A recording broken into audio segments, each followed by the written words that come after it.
Hello, everyone. Welcome to Patriots 3, Life, Liberty, Pursuit of Happiness. And here's your host, Tim, Billy, and special guest, John Valle. Good evening, gentlemen. How you all doing? Good. How are you? Doing all right. Doing all right. So, yeah, before we get started, I want to just, ask everybody, if you're seeing this, go ahead and give us a like, a share, and a follow. And then I want to give out a special message. Our other co-host, Firecracker, she recently had a loss in her family, so we would like to send our condolences and our prayers to her family. And to our friend down in Louisiana, we've also lost another down there, and I'm terrible with the names right now, so I'm forgetting. But I was just in a chat, and John is the one who we lost down in Louisiana, so you'll definitely send out prayers to John's family. So yeah, on tonight we have John, who's a plethora of information, and we're going to be having John on more and more often in upcoming shows.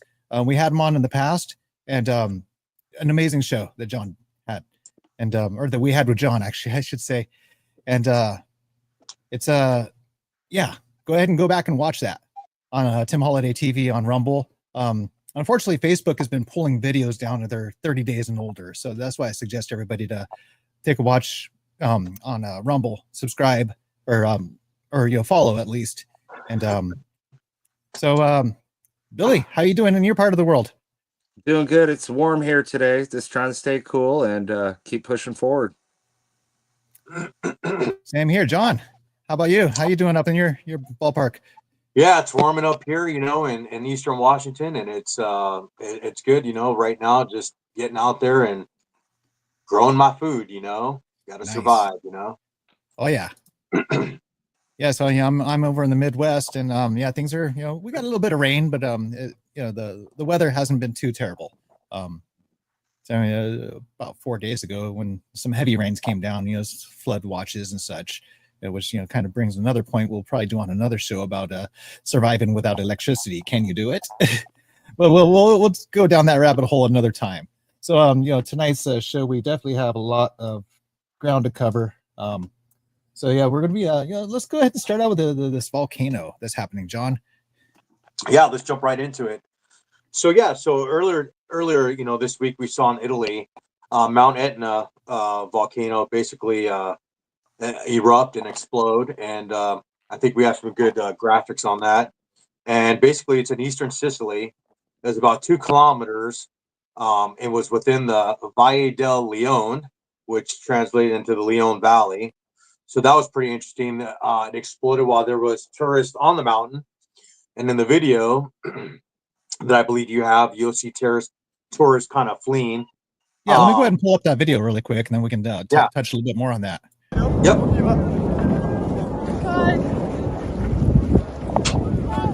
Incroyable.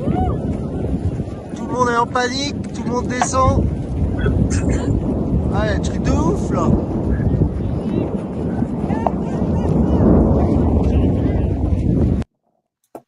Wow.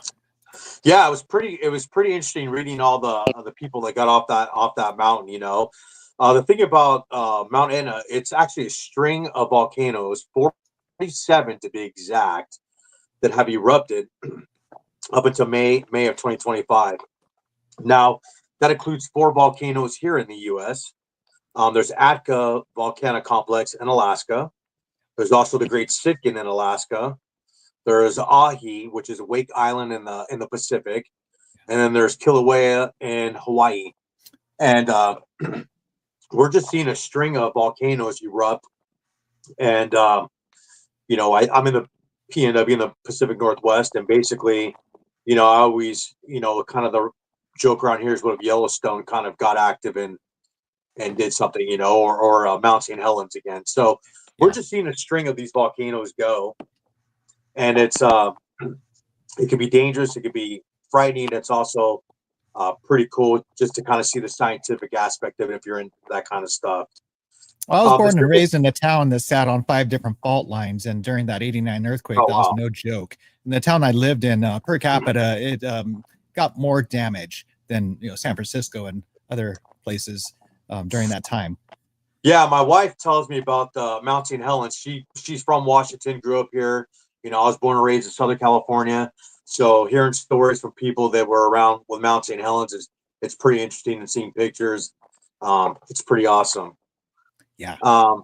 Yeah. So, you know, the second thing we'll talk about is moving on to world stuff is the election in Poland, and this is pretty awesome and pretty interesting at the same time.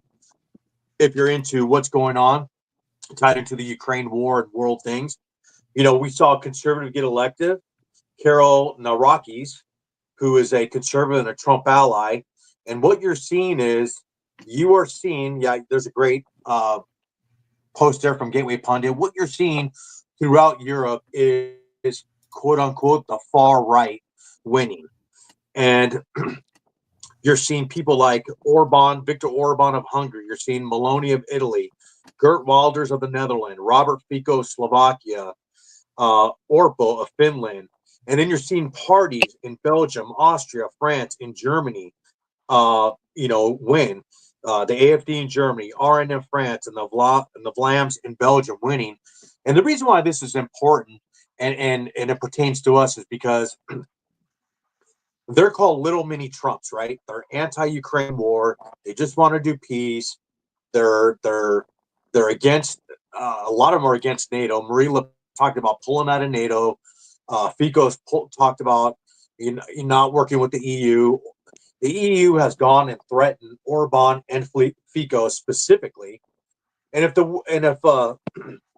Robert Fico sounds familiar, it's because he is the guy that was shot in the head before Trump attempted assassination for the Butler, Pennsylvania. He was shot in the head. They tried to assassinate him because he was against Ukraine.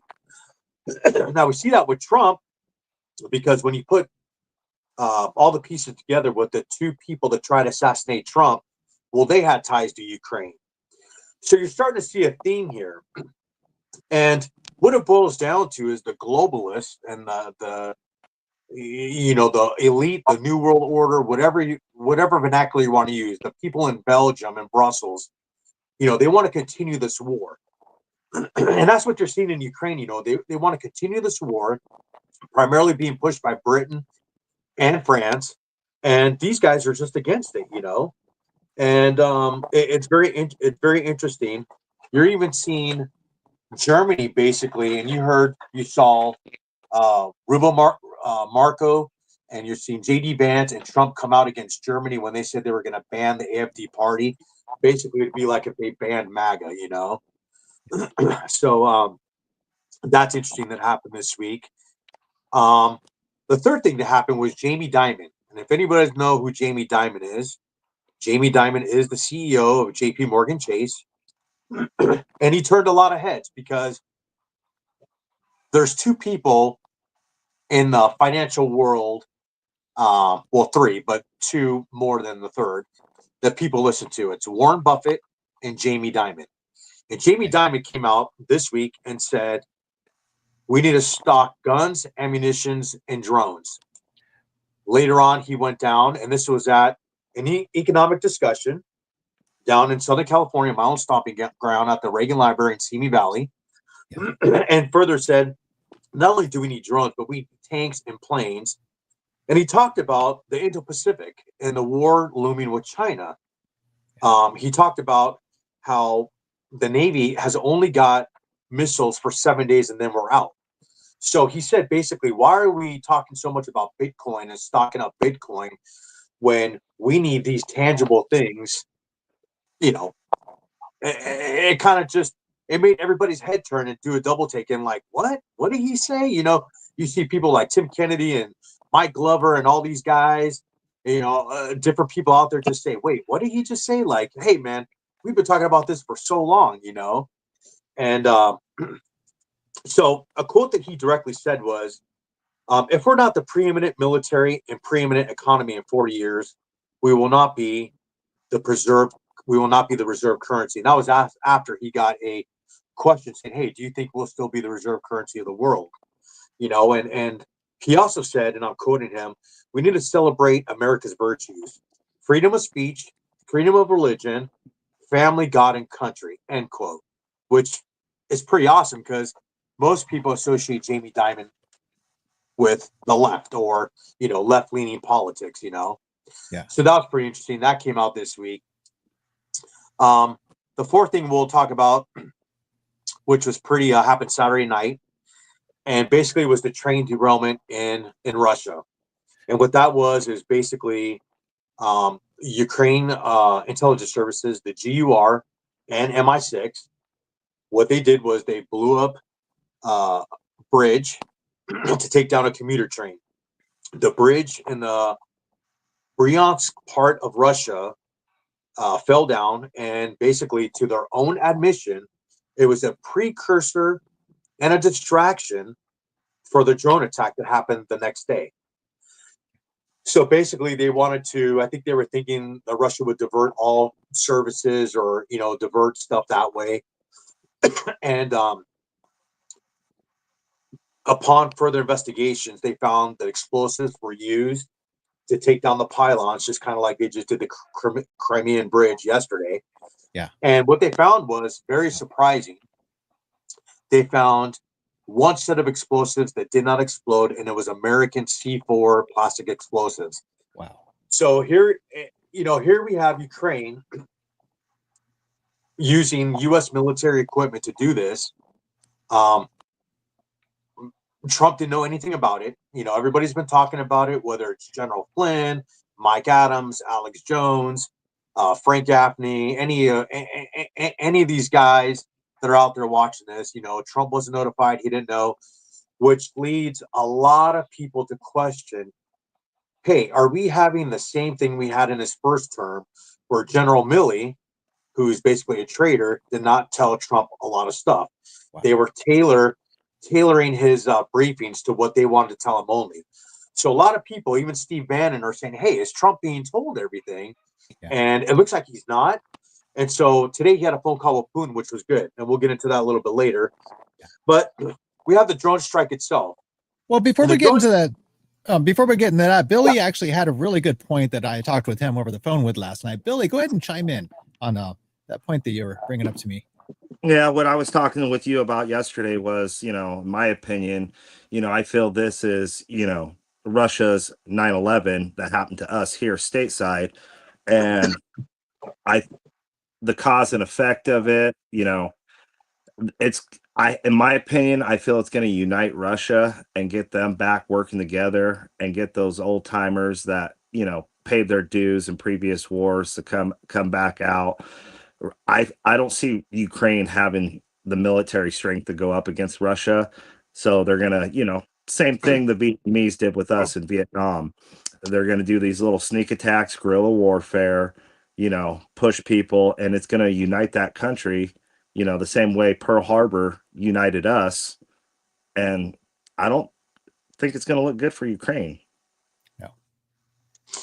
Yeah, I mean, it's definitely, they're definitely going to respond, and that's what they're waiting for. And so, the drone strike themselves, it was 4 or 5 different air bases. They used trucks to carry a couple of cargo containers, but the other 2 were actually solar houses. And so if you look at the diagram, there's a diagram of this. It looks like a tiny home, right? And on the top of this tiny home or the solar house was solar panels. But when you walk inside, it had a false ceiling. And I think you might have some graphics on that. But there was a false ceiling. And on top of that false ceiling were the drones. So the solar panels were actually powering the drones. And when they got to their final destination, the air base that they wanted to attack, that was go time. And obviously we know what happens. They basically, they destroyed, the first number was 40, but now it's 20 aircraft were destroyed, 20 bombers. And they actually targeted the underwing pylons of these planes where the missiles were located, and also the fuel tank. And the thing is, Russia had to have these bombers out in the open because of nuclear treaties, just like we do. We have to have our because of the treaties that we have, nuclear treaties, we have to have our bombers visible. So they took advantage of it. They targeted the underwing. There's great video. I don't know if you have that video. Oh, yeah. There's great video. Yeah, there's great video from the drone hitting.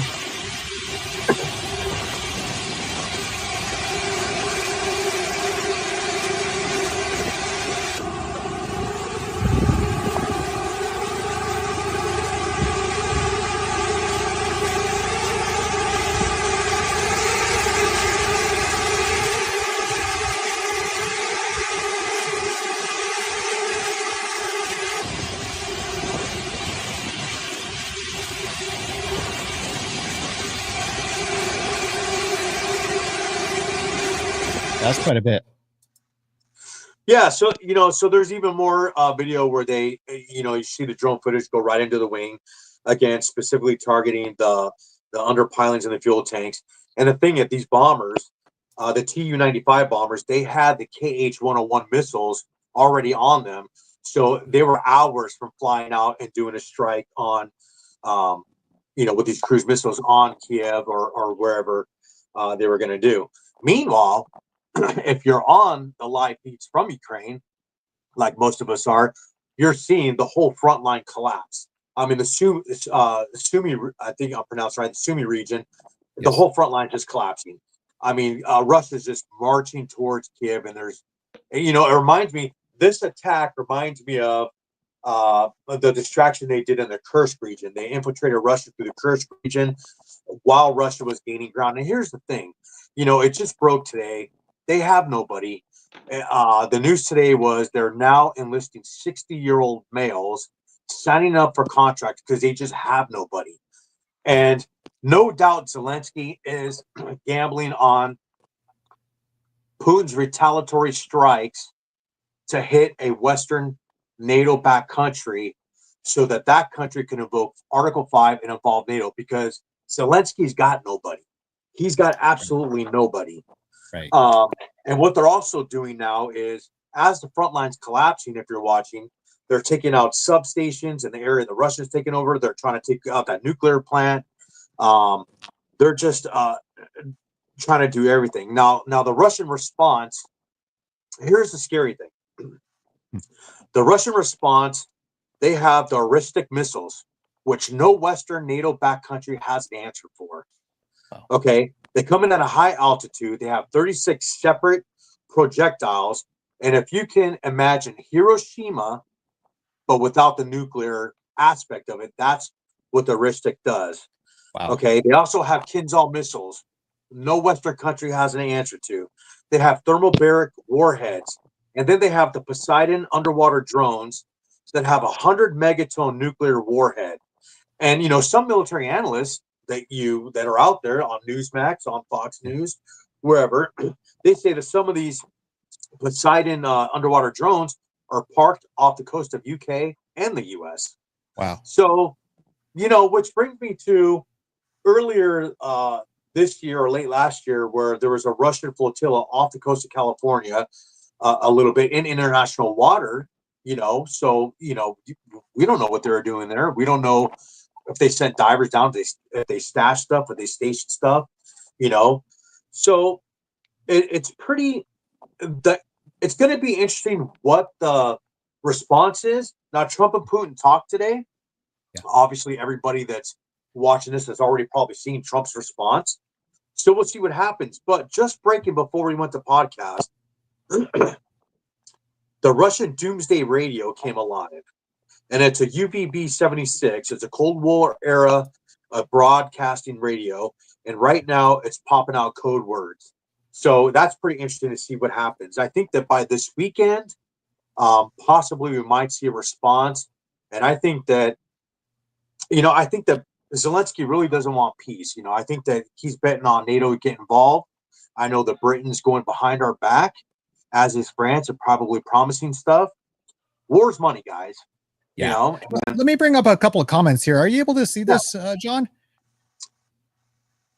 No, I don't. So one of our viewers, M from KS, what concerns me is the servants in this republic that are military. I'm having a hard time seeing too. Our military industrial complex being involved in this strike. We have Lindsey Graham, who is offering money that is given to the Ukraine by us. And I got a couple more comments here from the same person. So every time he visits the country, do you think that our servants would or could have been involved in this? Yeah, I think if so, then I feel that they have put us in a bit of danger. Lindsey Graham's over there with Blumenthal, and they came out that we're spending taxpayers $800,000 to lodge them. I don't know if they're back. I think that they're not back yet, but I know a lot of people were calling Trump and Kristi Noem, DHS, to meet him at the airport and detain him, and people on the right. So you have it, and I think that it's very interesting that he's over there at this time. And people don't realize and don't remember, Lindsey Graham and John McCain were best friends for many, many, many years.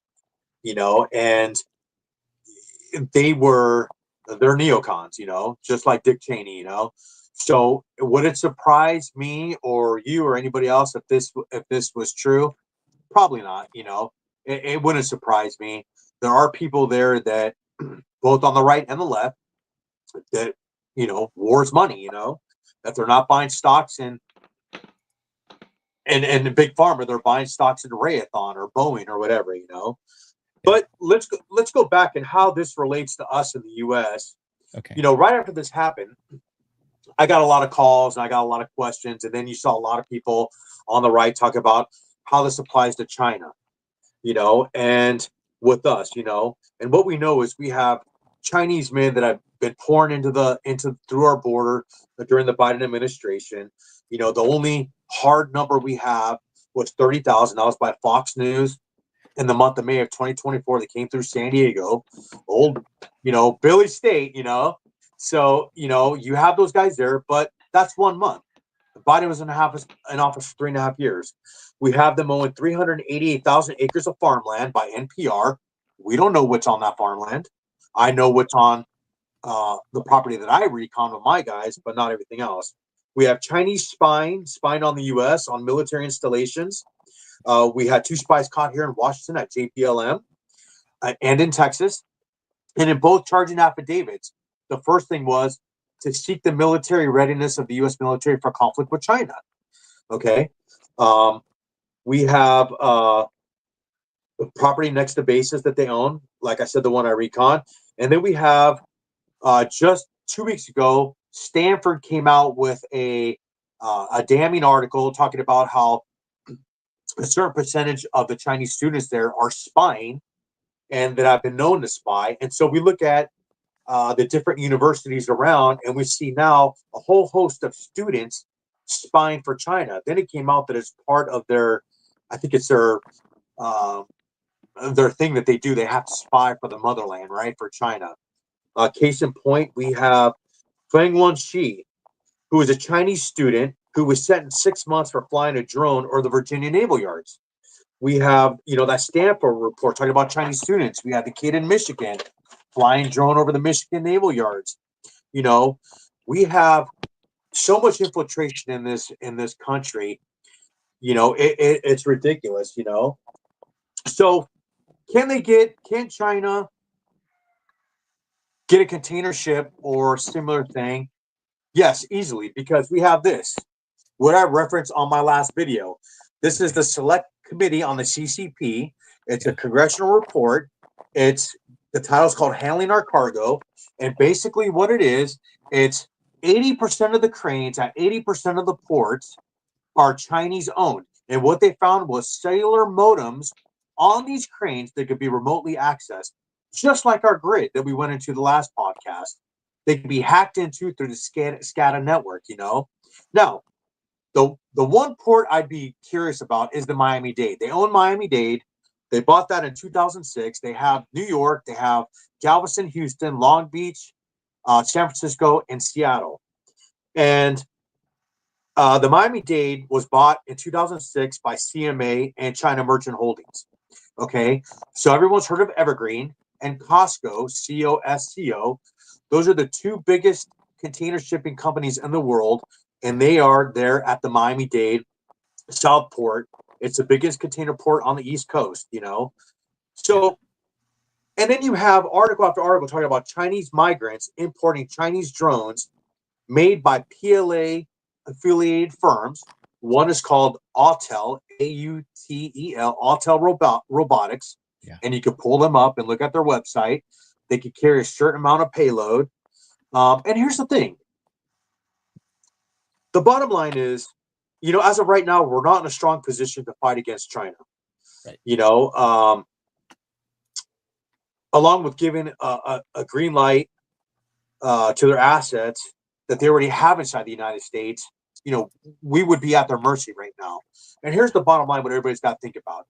If you have Xi Jinping saying we will reunify with Taiwan by 2027, and you have Pete Hegseth saying, hey, U.S. military, be ready for conflict with China by 2027, what does that tell you? That tells you already the writing's on the wall. Yeah. We have now, I just discovered in the last couple of weeks, I put it on another Intel chat that I'm on. We also have them working the cartels, the Sinaloa cartel, and the Sinaloa cartel, it all goes back to basically what this verifies. If you ever saw that Sean Ryan video where he had that CIA targeting officer, Sarah, where she was talking about the 1,000 Muslim extremists and operation mode in the United States, I really didn't care about that part. I cared about the last 15 minutes where she said these Muslim extremists sent by Hamza bin Laden are being fed through Chinese and Russian pipelines. Okay. So the stuff's coming into our country. It's being there. Cartels are known for tunneling. We have pictures of Chinese engineers in the helping Hamas build tunnels. So we know they're tunneling, right? And we have the Sinaloa cartel. They have a branch called Los Rusos. Okay. And there was pictures on Twitter, and I think Spitfire might have seen them, where you have actually GUR and FSB units working with the Sinaloa cartel. You have a 2004 article from an Air Force colonel talking about in Mexico, there are more FSB and Spetsnaz and Russian military intelligence than any other country in the world right now. Wow. So when I say we're at the mercy right now, currently, as we sit, we're at the mercy. If Russia and China wanted to go kinetic, we're kind of at their mercy. We know they could turn our grid down. We know that they have control of our ports. We know that, they have people inside the wire, so to say. There's going to be a lot to be concerned about. And I think that the best thing that everybody can do is, and what I've been trying to do, is just get more people to talk about it. And I'm starting to see Glenn Beck talk about it more. I'm starting to see Mike Adams talk about it more. I'm starting to see Jeffrey Prather, which I'm part of Team America Washington, talk about more. I'm starting to see Mike Glover talk. I've seen a lot of people talk about it more, and we need to, we need to let the public know, because the more that we're prepared for this, the better we'll be. And this thing with Ukraine, we'll see what Russia does. We'll see what the response is and how that applies to us. Now, everybody's watching and taking lessons. So I'm sure Trump will have more to say, but it's going to be interesting next couple months, So we refer to another show that we had John on, and that's on the March 19th show. And I just I'm putting the Rumble link in the chat right now, so you can go ahead and take a look at that on Rumble. Unfortunately, we didn't have that on YouTube at the time. We're still in the testing the water stage to see how well the show would take off. And we're doing fairly well. But go ahead and give us a like on Tim Holiday TV. Follow and like, look at the share, March follow. 19th. Yeah, for sure. Yeah, what do you think, Billy? I mean, you're in California, my old stomping ground. That's, all my family's still there in Southern California, in the LA area. I talk to people all the time, and it's like, they're like, hey, we're trying to get out. We're trying to get to Nevada, Arizona. And one other thing I'll throw out there, when it comes to, for anybody in the Arizona area watching, and I know a lot of Patriots in Arizona. I got a lot of friends in Arizona, especially the Phoenix and Flagstaff area. Yeah. With this, China owns the one state that China owns more property than any other state is Arizona. And you look up a company called Walton International, and that's the company that seems to own a lot of the property in the Phoenix area, kind of out there, Maricopa County, Walton International. And if anybody's interested in that, and anybody watching here tonight wants to know what's in their state, just go to that NPR article. It's called 388,000 acres of farmland, NPR, that China owns. You go that, it's got an interactive map. And on that interactive map, you could go to your state, you could click that map, and it'll tell you the companies. For instance, I looked at Eastern Washington or Washington State, and I'm in the Spokane area, so I looked there, and I saw that there was a property there on the backside of Fairchild Air Force Base. Now, me and my guys, we went and did a recon and saw what was on that property and all that stuff. But you could go click on your state, look in your area, and go take a look, go whatever. But Arizona has the biggest amount of property. What was the name of that site again? What's that? What's the name of that site again? NPR. So just go to NPR and type in 388,000 acres owned by China. And it's got that interactive map. And I've talked to many people in Arizona and told them, hey, you need to go check it out. I've told people on Team America, Jeffrey Prather's group, to go check it out. And I encourage everybody in whatever state you're at to go check it out. You know, I've talked to people in Oregon because there was 200,000 acres bought in Oregon, right under Tri-Cities, the middle of Washington, and it's by state land. And here's the thing, and this is why I say this.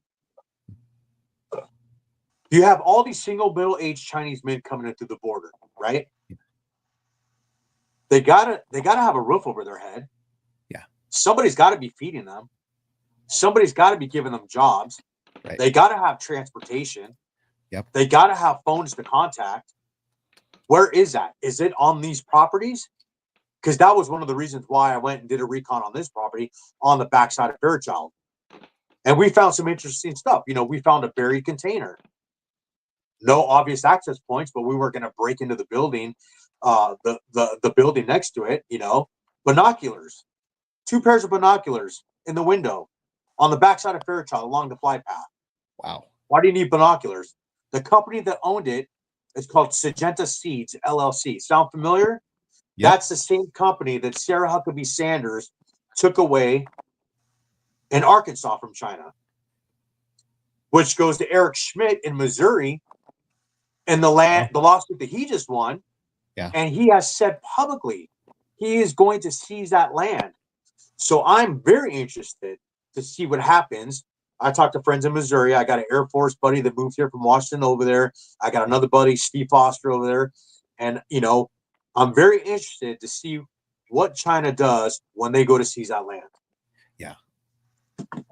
Yeah, to be really curious for myself to see as well. So yeah, I'm in the local nearby area, so to speak. So yeah. I just got off the phone with a friend from Indiana before I got on this podcast on the way home. And I was telling her, you know, with regard to the students and the Stanford article and all this stuff, you know, during my research with the grid and the ports, I found that the number one destination for Chinese students to come to America and go to school, believe this or not, Nebraska.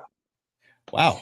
And I said, what? I asked a friend, her name's Story in Oklahoma. I said, what's in Nebraska?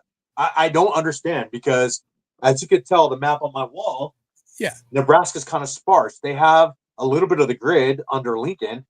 They have one of the 7 secret police stations that we know of. Okay. Due to the Manhattan raid is there. But other than that, what is there? Why Nebraska? Hey, yeah, I have no idea. Yeah.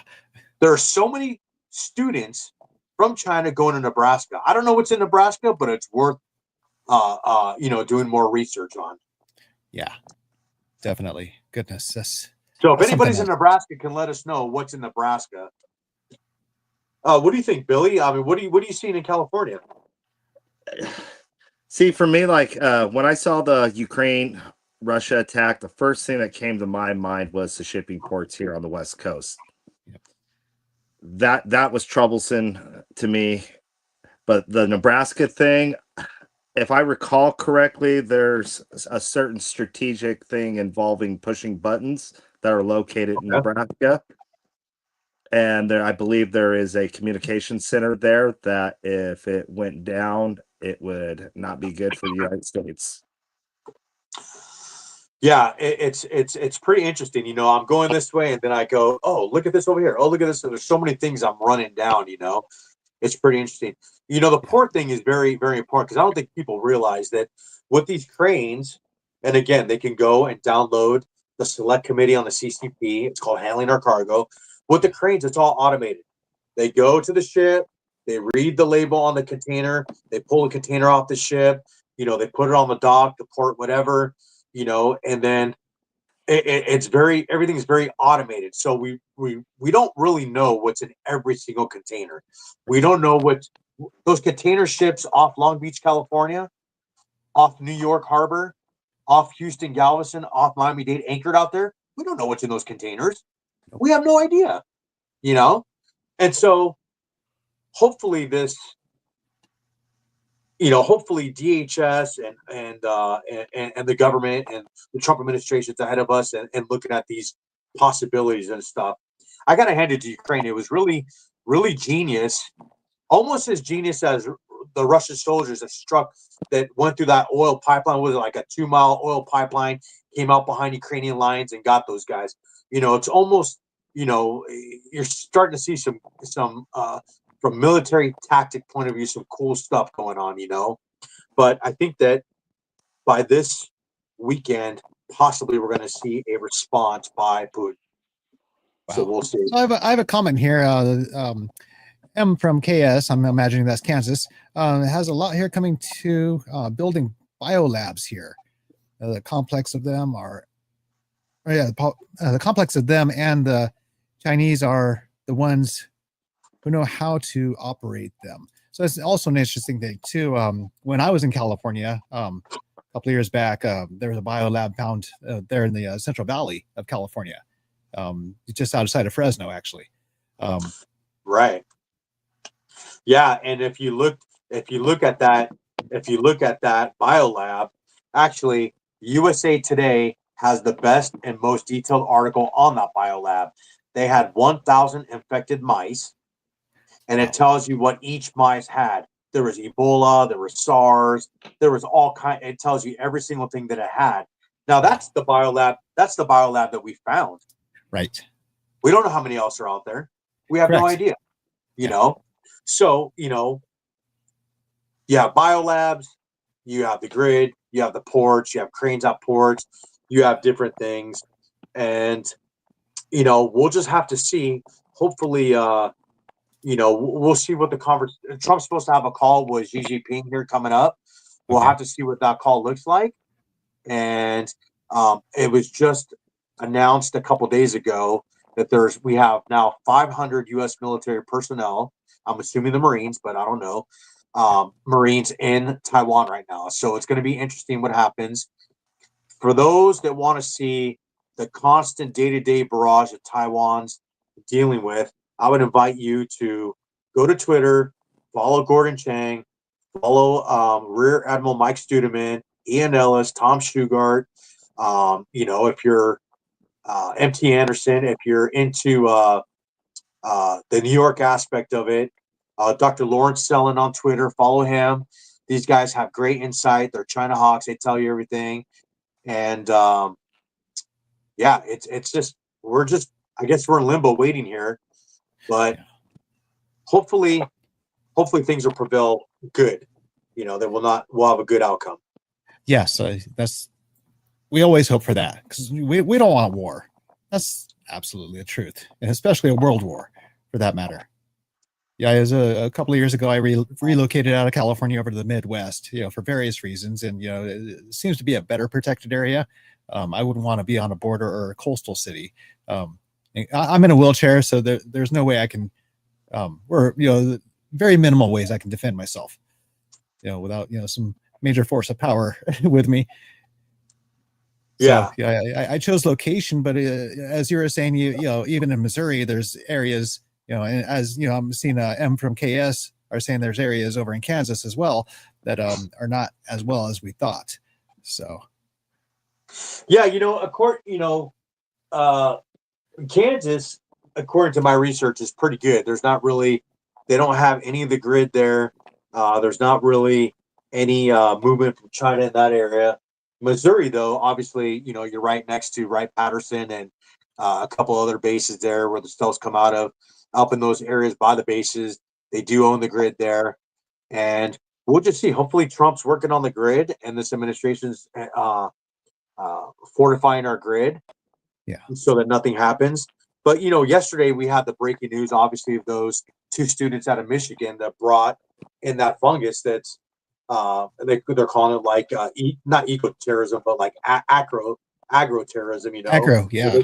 Where they could wipe out food and stuff like that. Wow. So it's very interesting. It seems like the more the administration is coming out and talking about more of this stuff, but I think we have a lot to work on. We have a lot to do. I think the public needs to be aware. I think that people should definitely have, backup power, backup food supply, 6 months to a year's worth of food, learn how to use ham radio. A lot of us have a national net on Friday nights at 7 p.m. So I got leaders talking all over the country on Friday nights. Got my radio here. Yeah.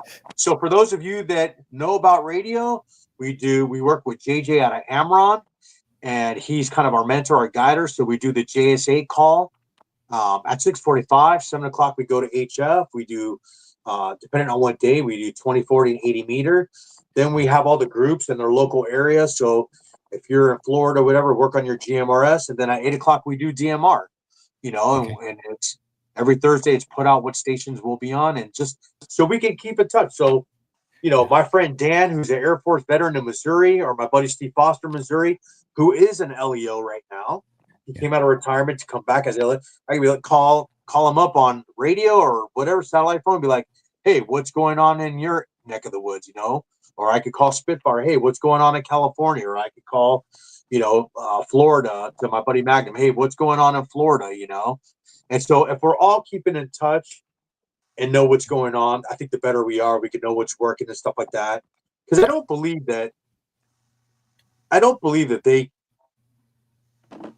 China or Russia has a capability to hit the whole country or take the grid down of the whole country. I think they can do segments, parts of states, obviously from my map that you can see.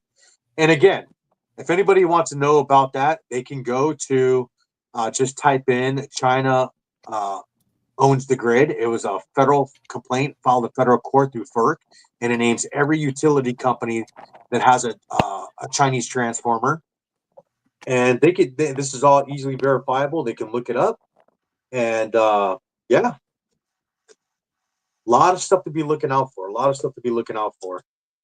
I know our systems are vulnerable, through the internet. Unfortunately, everything anything that's hooked up to a network can be hacked, unfortunately. Right. And people need to realize comms is always the first thing that goes down. It's always the first thing to go down. They're cutting underwater sea cables for a reason. Yeah. No internet, no phone, no nothing, right? Yeah. T-Mobile was the last year, Verizon the year before that. China's two main hacker groups, Volt Typhoon and Salt Typhoon, are constantly hitting us, constantly, taking stuff down, and that's going to be the first thing that goes down. We're not going to have Telegram. We're not going to have Signal. We're not going to have cell phones. Correct.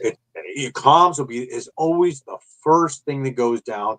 And you look at the whole history of warfare, whether it's the Panama invasion, Iraq, Afghanistan, whatever military conflict, it's always comms is the first thing that goes down.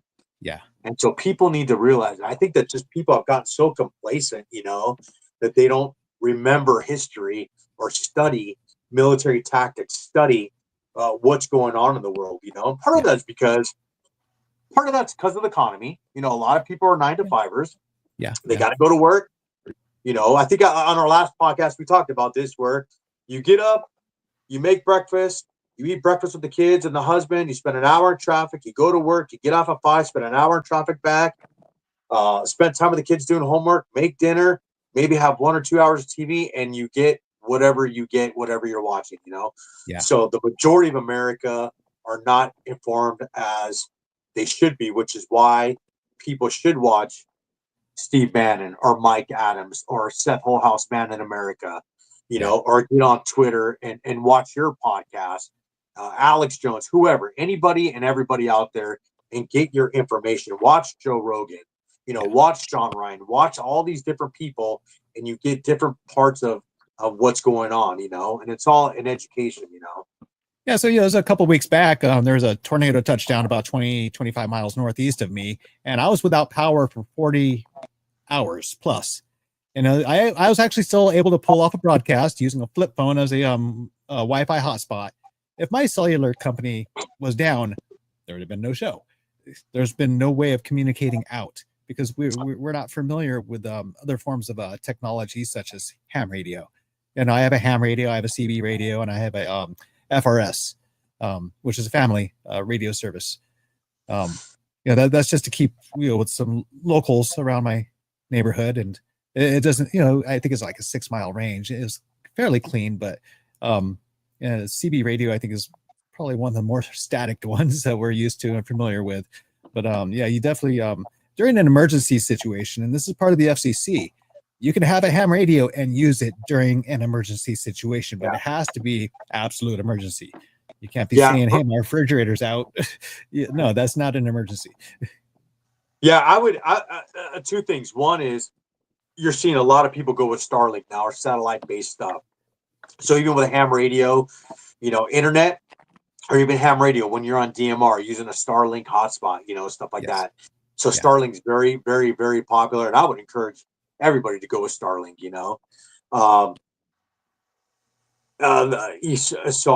So that's very popular. And the other thing is, using mobile comms, using your ham radio, like I said, DMR, stuff like that. And then I would encourage anybody that's watching right now to join Amron. Amron is a proven. It's been around for years. It's a proven service, proven system, proven. JJ's done a great job. JJ, the founder of Amron, he was attached to Special Forces. He did comms in wartime. He knows what he's doing. And the JSA call it's a pretty awesome thing. I'm still learning it myself, but and I'm just going to paraphrase here, right? So you ham guys, don't laugh at me, but it's as easy as taking your radio, plugging it into your computer, and you getting messages through your computer. We have part of our net on Friday nights is we do the JSA call, so we get a quick sit rep. So I'll be talking to my buddy Jeff in New Hampshire. We call him Craftsman. Well, I'll be talking to him in New Hampshire, and I'll be talking to Ron in Tri-Cities or Ed in Connecticut or somebody in Florida, somebody in Wyoming, all through the JSA call. Okay. So it's a lot of digital. So I would encourage people to join Amron, or at least go on Amron, check them out. It's a proven thing. A lot of people try to replicate what he does, and you just see a lot of people fail. It's like Forward Observer, right? If you subscribe to Forward Observer and Mike Shelby, great guy. He's probably the number one guy out there. But I can't tell you over the years how many people I've seen try to imitate Mike Shelby and Forward Observer, and they just fail. They just fail. They don't really know what they're doing. But two great people right there. So I'm seeing a lot of different things for Amron, AMRON. Yeah, I'm seeing a lot of different search results for that. And you can go to their website. You can go to their website. We'll put that in the show description after the show. Yeah, definitely, yeah. And he's kind of mentoring all this. Like I said, we have a net that's made up of a lot of patriots, a lot of leaders throughout the nation. Health Freedom Idaho, Health Freedom Washington. We got a lot of prepper people on there. Just a lot of different people that partake on it. And that's the thing, man. We're gonna need comms if something happens. And it's like, hey, I might not be able to reach my sister down in the San Fernando Valley, but I could call Billy and Spitfire and be like, hey, man, do you have any contacts down there that can tell me what's going on? Or I could call people down on San Diego and say, hey, what's going on in the LA area, and so, and get some relays going or something like that. I might not be able to reach my friend in New Mexico in Albuquerque, but I can reach, Farmington and say, hey, what's going on in Albuquerque, with my friends T and Rusty, So, hey, Wolfpack, thanks for putting that up there. So there's the website, folks. That's up on screen right now, and I put it also in the chat. Yeah, JJ's a great guy. He's also got a radio show that he does. I'm not sure the station that would stay on there. He's on there with Lady Liberty. Great people. They're here in the Redoubt. We call this area the Redoubt, and so it's also a great thing that they do. So yeah, there's the website right there. Yep. Yeah, this is very important, folks. Yeah, as John was just saying, communications, or he said comms, but communications is the first thing that they go after, and it will be down. And without communications, it causes panic. Communication is the key to success. Yep. I mean, on a local level, you know, I'm a father. I'm not sure about you guys. I'm a father. I got a 10 and 11-year-old. You know, I work 10, 11 hours a day while my wife stays home and homeschools our kids. So we keep them out of the public school system so they don't get taught all the crap they are. But if comms go down, you know, my front door is literally 15 minutes from Fairchild Air Force Base. If something happens and I can't reach my wife and she can't reach me, it's like, okay, who's going to go pick up the kids? What's going to happen? Blah, blah, blah. You know, you're going to need to reach each other. Or even as Billy, if your mom, say you're in Sacramento and your mom's down in San Diego, you want to reach your mom, or and you know she's in her 80s hypothetically, and you know you need to reach her or whatever. You know, it's a very important thing. You know. Yeah. Emergency preparedness plan. Well, I mean, that phone's not going to work because we're too reliant on cell phones that can go down like that. When we've seen some major corporation cell phone companies that, you know, they're cut. Mama Bear knows how to use a ham radio. Excellent. That's awesome. That's a good thing. Yeah, my wife's got her GMRS license, so she's on it. So here in the Spokane area in Eastern Washington, we network with a lot of the groups, some of the different Patriot groups around here. So we're all on the net. We do our GMRS off the GMRS towers here, and then that's at 7:45 after the HF portion, and then DMR is obviously the digital we do. So we're always networking. We're always working together. Working with ranchers that we know. You know, we just went in on half a cow, a bunch of us. So it's pretty cool working with ranchers, stuff like that. But like I said, you know, I guess to end this topic, if you wanted to know that there was going to be an earthquake in 2 days, and you'd be affected like I was in the 94 Northridge earthquake, and know that your house is going to be leveled. If you knew there was going to be a fire like in Hawaii or wherever else, and your house is going to burn down. If you knew that a volcano was going to blow up, say Yellowstone, and you lived in Montana, wouldn't you want to know if that was going to happen in 2 days? Wouldn't you want to know? Okay. So here's the thing. If Xi Jinping is saying we're going to go to conflict with the U.S. by 2027, if Pete Hegseth, the defense secretary, says, hey, U.S. military, be ready by 2027. If the spies that are getting caught at JBLM in Texas and these other places on their charging affidavit, their literal charging affidavit says seeking the military readiness of the U.S. military in a conflict with China. If they're telling you, if all of them are telling you we're going to get in a conflict, it's a safe bet we're going to get in a conflict, right? Right. So everybody needs to prepare. Yes. And not everybody's a millionaire. Not everybody has finances. Some people, I have people in my group that are on Social Security or they're either veterans or getting 100% benefits or whatever. It's as easy as going to the dollar store, and buying canned food. There's no reason, no excuse anybody cannot prepare in the ways it can. If you live in a nice small neighborhood, I live in a cul-de-sac. We're all neatly community, a tight-knit community, tight-knit cul-de-sac. We all, grow food. We all work together, stuff like that, you know. And so that's the goal that I hope that everybody gets out of this is, and I know it's the goal for you guys is, hey, everybody, prepare as best as you can. Create community, come together, prepare, and do this together, because nobody can do this on their own. I don't care if you're an ex-SEAL Team 6 member. You gotta sleep sometime. Numbers matter. You can't do this alone. If there's 6 dudes coming down the road, I don't care if you're ex-SEAL Team 6. You're not going to win that fight. This is not Hollywood. I'm sorry. Numbers matter. Bullets matter. You know? So And okay, so food, water, shelter, communications. Make sure you have proper heating. There's cooling. Good luck. As we're approaching summer. I got cooling. Hey, but John does bring up a valid point, and a lot of people overlook that in the prepping community and just in a natural disaster. Here in California, we dealt with the Paradise fires, the Carter fire, all these big fires. Get to know your neighbors. Yes. Get to know your neighbors, because they're your first point of contact if something bad happens, whether it's an earthquake, fire, tornado, whatever the case may be. Yeah. Having that buddy system with a neighbor, like, hey, is Billy good?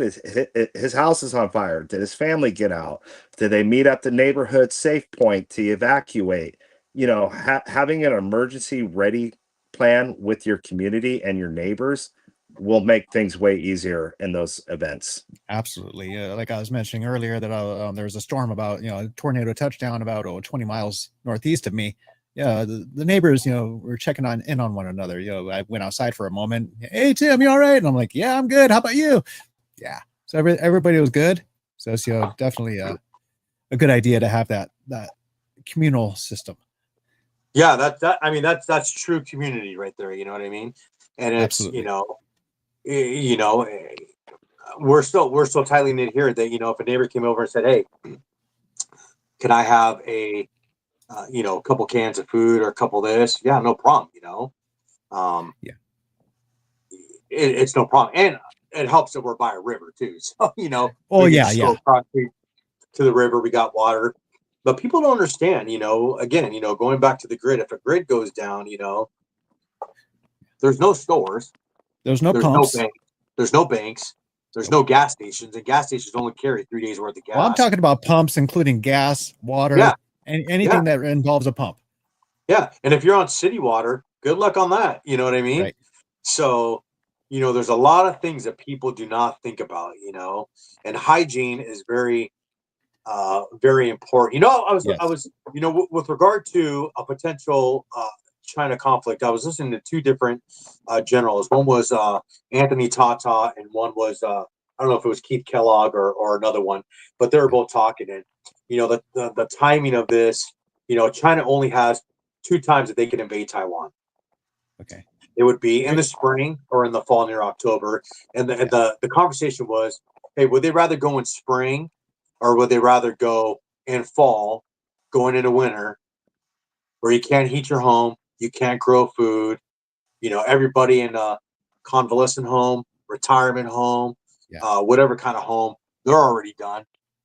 People that need dialysis or diabetics.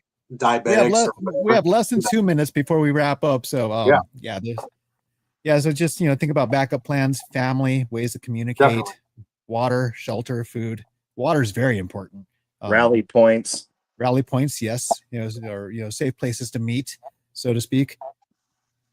So very informative, John. We're gonna definitely look forward to having you on again in the near future. And definitely join us again next week. Yeah, it's all about getting the word out, and everybody like and follow Tim's podcast here. Like, follow, share it to everywhere. Telegram, Signal, YouTube, Rumble, Truth Social, whatever you do, share it. Yeah, so let me go ahead and I have all the links right here, but I'll be nice to everybody. I'll go ahead and only put 3 up into the chat right now. And so it's Tim Holiday TV, and Holiday is spelled with 2 L's. One better than Christmas. It's always Christmas at your house, Tim. Hey, every day is a holiday.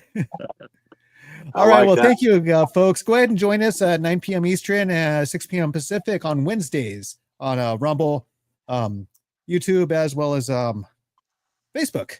The unfortunate thing is Facebook pulls these videos down in 30 days. So that's what I'm saying over to Rumble, and YouTube's already flagged me a couple of times. So again, Rumble seems to be the better platform for the video services. So again, folks, thanks again for watching, and we'll see you next week. Thank you, guys. Thanks, guys. Everybody have a great night. You too. God bless.